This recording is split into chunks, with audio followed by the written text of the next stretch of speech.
Hello guys! So, alam nyo ba, gumawa ako ng leche plant. Yung leche plant na simple lang but delicious. So, ayan, buksan na natin. Tignan natin kung ano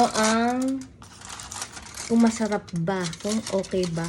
Actually, tipid yan tipid ingredients, pero masarap yan. Nakikita nyo naman sa kanyang itsura. Abangan. Ayan. Ililipat natin sa pinggan para makita natin yung kanyang pinaka-sugar. Ayan. So, ayan. Hinati ko na para ilalagay ko sa pinggan. Ayan. So, abangan natin. Ang kabanata. Ala, hindi kasya. Okay. Okay. Tsaka man. Oh, ayan na.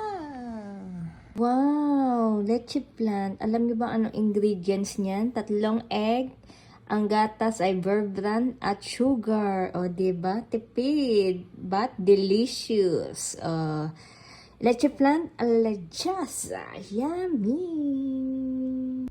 So, let's try. Let's taste natin ang ating ginawang leche plant. Ayan.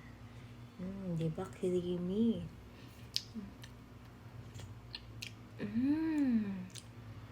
Sarap. Makakalimutan mo ang pangalan mo. Delicious. Yummy. Leche alla Diyosa.